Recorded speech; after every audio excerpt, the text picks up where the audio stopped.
Alright, so here we're sitting at the beginning of the fourth turn.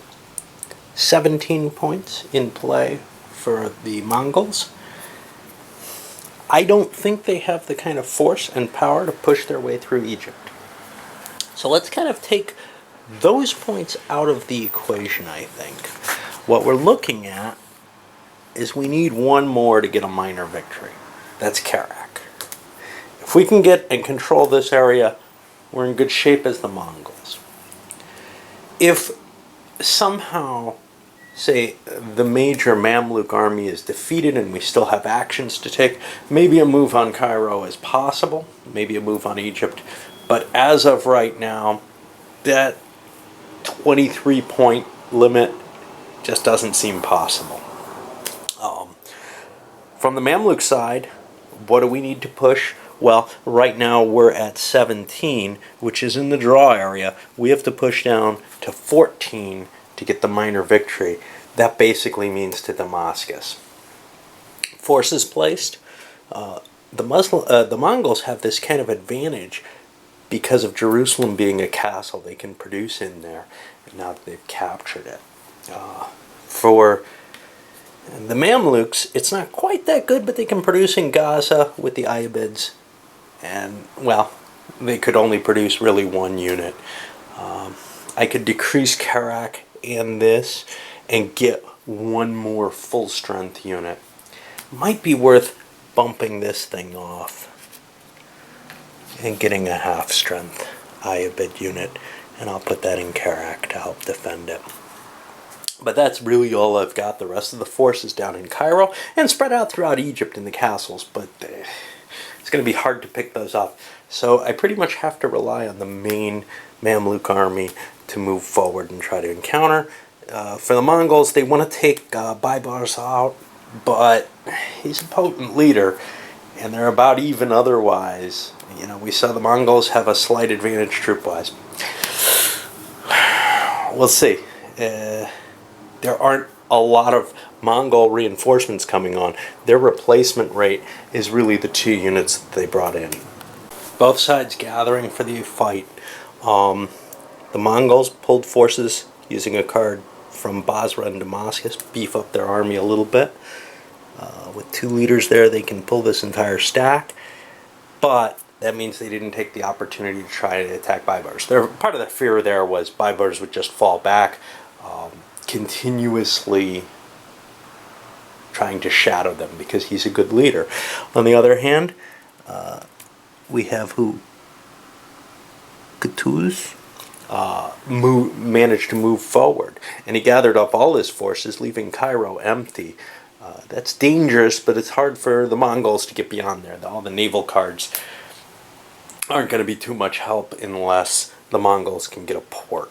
And then it's kind of weird because you have things like Venetian fleets shipping Mongol units, which I feel like, and I didn't see anything, there should be special rules. Oh, yes, there are. The Mongols may not move by sea. Good. I was going to say, I feel like there's a lot of cards in there that just, wow, they don't make sense, and you can always do a naval move as a Christian player because you're considered to have the overall naval thing, as long as you get the fleet availability well. I think we're down to where the game's going to be decided, really, is what happens here. Is there an interception? How does the battle work out? Who has cards in their hand? Well, that turned out to be an absolute blowout.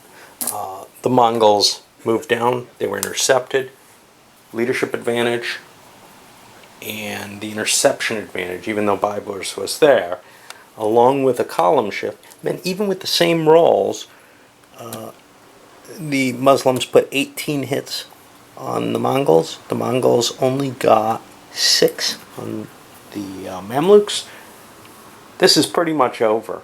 Now the Mamluks can just start marching up. Now it becomes a question of, can the Mongols, put anything in their way, prevent them from taking Damascus, slow them down before they get, up to the real treasure up here in Aleppo, where they can have enough points to get to the major victory over the Mongols, because the Mamluks are pretty much gone. Now, the problem here is the Mamluk army is great right now, but it's going to be half that size if it doesn't split up. Well, the Mamluks push forward, but they failed in both their calls to surrender. So now they actually split their forces, leaving Babur behind to try and take Jerusalem. He's the lesser choice right now. It's the main army that they want to move forward and try to conquer areas so that there's a little bit more places, forces, whatever, that the Ayyubid can be in place on. Interesting quick episode with the siege as well. The Mamluks have to choose which one of the two, cities to take. The one with victory points or the one that's on their route. Basra is more important to them, and they're more likely to lose a siege involving him. So what they do is they play a card. Actually, they play for a random draw and took it, and got the resistance factor down to 1. It didn't really matter. They had to play a card. So whether or not they wanted to discard or see if they could reduce the damage that they're going to take or increase their chances. But then by playing a card, they gave the defender an opportunity to play a card. The defender played a Storms card. Prevents an assault from happening. Bang. Can't do it this time. Well, no bonuses for the next turn. Basra falls. There was a question, did you want to just move up to Damascus? By taking Basra first, there was a chance Damascus would immediately surrender. That seemed worthwhile. It also, protects the lines back here. You're not going to see a Mongol army showing up back there. There aren't a lot of places to put a Mongol army anymore. Here, and that's it.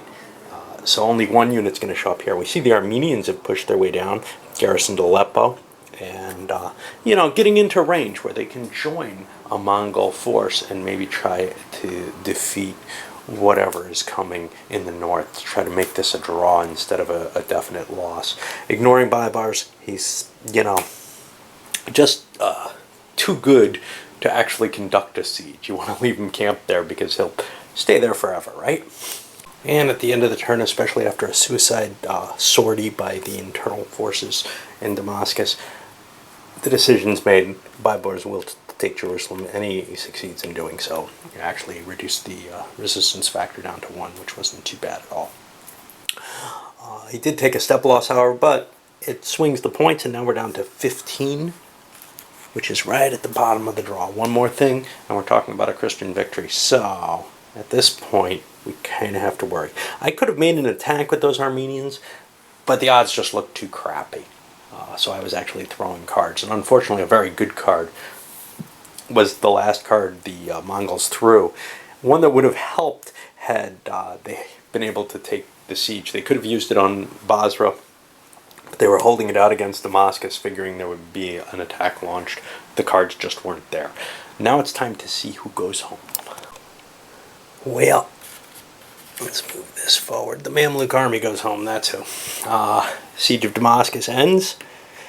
That leaves Baibar's here. Now, he might be able, with some Ayyubids, etc., to put a challenge up, but he's facing a powerful Armenian leader who will have some Mongols on his side.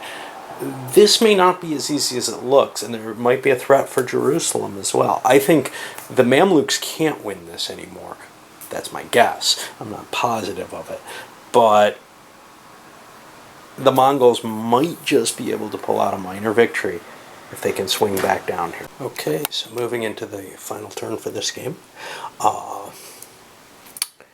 We have our Mongol leader up here. We have the opportunity to bring Bohemond down, perhaps. Well, that's pretty hard because he'd have to cross Templar or Assassin land or Hospitaller to get out of there. So he's kind of stuck without a naval action. So we're pretty much going to be moving here. Might bring these Armenians down, who knows.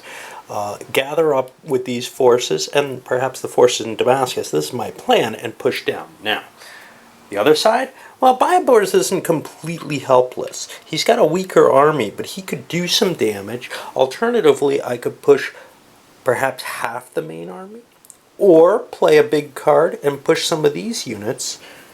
And that Ayyubid should not be there. If I got an extra Ayyubid, I can do this and drop a Mamluk there instead. Alright. So there's a lot of different choices on how to sort of handle this situation. We'll see how the cards fall, because that may help decide it, and also how rambunctious people feel. In all cases, we're pretty close to a minor victory for either side. If the Mongols win and there's enough time, they could grab Jerusalem, which puts them up to the 17 points, which is their minor victory. If the Muslims win, well, for the Muslims to win, they need Damascus. That'll get them to the minor victory, which puts things at this point to 12. The next line here, wrong sheet. The next line is just one more point, but there isn't a 1 point thing. So the next thing up is really Aleppo, unless something weird happens where I can get a shot at Armenia, or perhaps get Jerusalem, the Kingdom of Jerusalem on my side, which gives a couple extra points. But without the diplomacy advantage or whatever, what we're kind of looking at is trying to push to Aleppo. I think that's a stretch. I think we're looking at a minor victory one way or the other, or perhaps a draw if there's just not enough, card power to continue this campaign far enough. I did want to talk about one thing about this particular scenario, that kind of just a minor irksome thing. For the most part, the game works really well in terms of just positioning where you sit, etc. But here, the Christian player and the cards where I remember who's the Christian player, but his little force pool boxes and everything are on the opposite side of sort of where his force is. His force is located over here. And it's, for the Muslim, his box, cards there, things are more centered on this side. And that's just a little confusing to me when I walk away and come back. I'm like, oh, here are the Muslims because I own this, and this is where all my force is. I haven't made the mistake yet that I really caught myself at, but I know that I was a little foggy about it on the last 2 turns, say. So the Mongols open things up, moving up to Aleppo, grabbing the Armenian. Ooh, they can't. Uh-oh. Yeah, they can't do that. That's different religion. So 1, 2, and he'll pick these guys up and move down 3, 4, join up, get a fairly large force. At this point, the Muslims play a forced march. They want to move Kutuz, and the Mongols have a bad weather card. The forced march would have given Kutuz the ability to move all the way up to here, which basically puts him in a position where he can sweep through, gather all the forces up, and go for a final showdown. Well, that isn't going to happen, and instead, 1, 2, 3, 4, 5, 6. This is probably the best place he can go, since he can use the fortress to fortress, or strong point to strong point movement, avoiding an attrition roll that way. But that was a bad situation for the Muslims to have that bad weather hit. So a little standoff has occurred over here near Jerusalem. The Mongols moved down, laid a siege. Now Kutuz moves up. The Mongols respond by hiring some mercenaries. So they got a couple of these Armenian full-strength units added to their army that, makes them significantly more powerful than Kutuz's army. So Kutuz is thinking, well, I'm going to try to slip around and get to Damascus, but first he hits them with a defense card, which causes some supply, some attrition. And I think a full unit may have been killed there. In fact, the Armenian mercenaries. Here's the problem. In order to make this move, first of all, he's going to take an attrition check if he doesn't immediately capture Damascus. But also, he has to walk by that big army, and that big army might just stomp him. Kutuz managed to slip by, and now comes the hard decision. What do the Mongols want to do? They have a lot of options open. 1, they could continue their siege. If their cards are good, maybe they can take it. 2, they could charge up and fight Damascus, which probably means that they get a break even. That they don't win, they don't lose, that the points stay exactly where they are at this 15, and it's a draw. A third option is to charge down and try to take Cairo. Of course, the Mamluks can slip down. All depends on the cards. I'm going to look, try to see. The Cairo option is the riskiest. They lose if they lose Damascus and don't get Cairo and don't get Jerusalem. But it's really hard to tell which to take. Well, both sides are proceeding with a siege, and in fact, the Muslims moved where they did because their cards said they're better off attacking in a siege than trying to defend Jerusalem.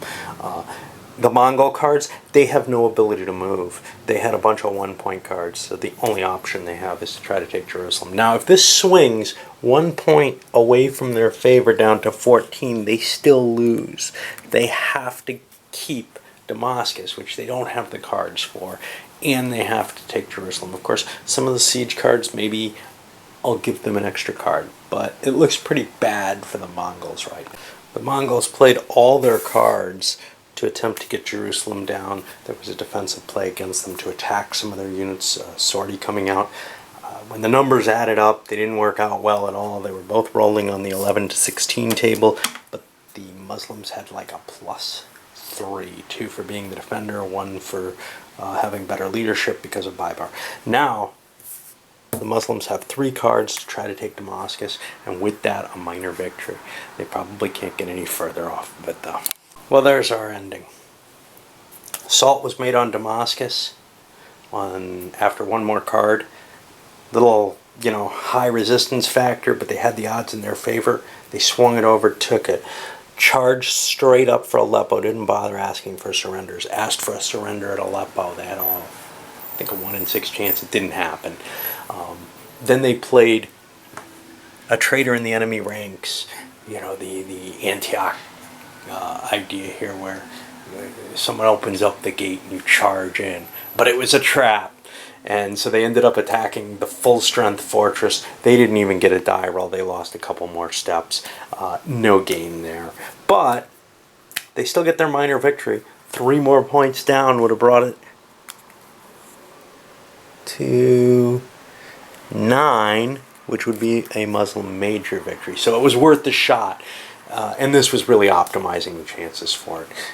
For example, trying to roll for these fortresses, for the castles there, that might reduce their chance of taking attrition on the route. But if they rolled exactly what they needed, they'd have to stop. They couldn't keep going. So the only way to charge through is to ignore the castles. Anyway, that's the end of this one. A lot of luck in it again. A lot of these are.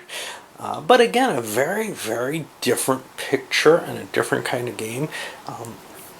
It's kind of funny because every single scenario in this seems to be significantly different just in terms of feel. I thought I was going to see a lot of the same old kind of stuff, fighting to defend, the Latin kingdoms here. It's really not the case. There's a lot of interesting little historical points that they've picked to throw the scenarios in. And like I said, I think there's 10 of them.